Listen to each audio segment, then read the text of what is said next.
देखी जा रही है, क्या कहना चाहेंगे?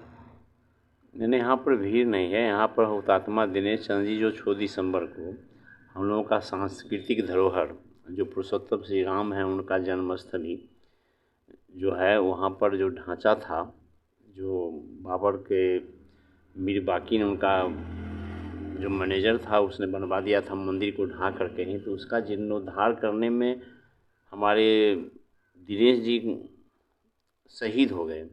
बड़ी कम उम्र में, जिस उम्र में लोग अपनी जीवन को शुरुआत करता है, उन्होंने अपने एक पत्नी और बच्ची को छोड़ करके इस दुनिया से अलविदा हो गए।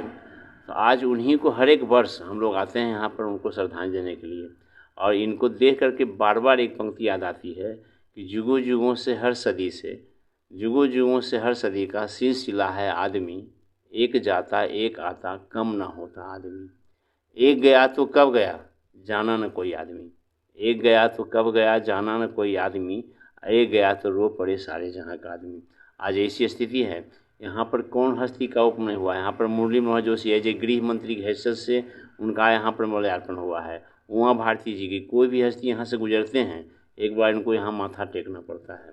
तो आज हमारे दिनेश जी ने वो चीज़ दिया है जो इस इलाके के लिए गौरव की चीज़ है, और यह किसी जाति, किसी धर्म से बंधे हुए, किसी संगठन से बने हुए व्यक्ति नहीं हो गए, बल्कि यह राष्ट्र के व्यक्ति हो गए, क्योंकि राष्ट्र के सांस्कृतिक धरोहर को बचाने के लिए उन्होंने दी है।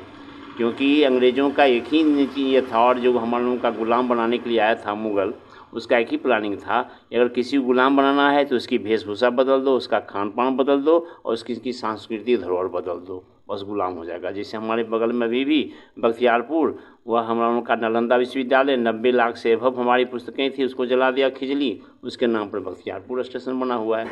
जबकि हमारे जोगी जी ने बहुत अच्छा काम किया, फैजाबाद को बदल के अयोध्या किया, इलाहाबाद को बगल के प्रयागराज किया, मुगल सराय को बगल के पंडित दीनदयाल, ऐसे ढेर एग्जाम्पल है। यहाँ पर भी बख्तियारपुर को हटा करके खिजली का वहाँ पर किसी हस्ती का नाम होना चाहिए था।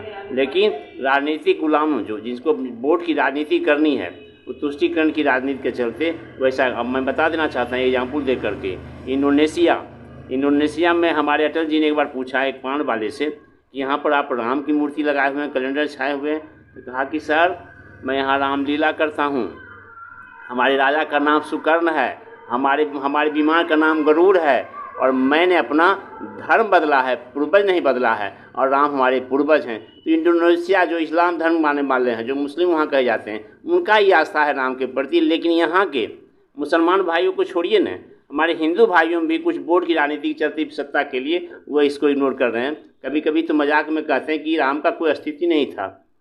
अरे राम का अस्तित्व हटाओ, तुम जाके ताजमहल दिखाते हो, लेकिन दिखाना चाहते हो तो एक सीता के लिए उन्होंने समुद्र पर बांध दिया, सेतु, राम सेतु, और जाकर के इसे दुश्मनों से लड़ करके पत्नी लाए थे। इससे बड़ा उदाहरण हो सकता है कोई प्रतिवर्तन एक निष्ठा के लिए पत्नी के प्रति, और तुम दिखाते हो प्रेम का प्रतीक में ताजमहल को। तो इसलिए मैं कहता हूँ कि दिनेश जी ने जो काम किया है कि तुमने दिया राष्ट्र को जीवन, राष्ट्र तुम्हें क्या देगा, तुमने दिया राष्ट्र को जीवन, राष्ट्र तुम्हें क्या देगा, अपनी आग जला रखने को नाम तुम्हारा लेगा। जय दिनेश चंद्र। मणिकांत सिंह।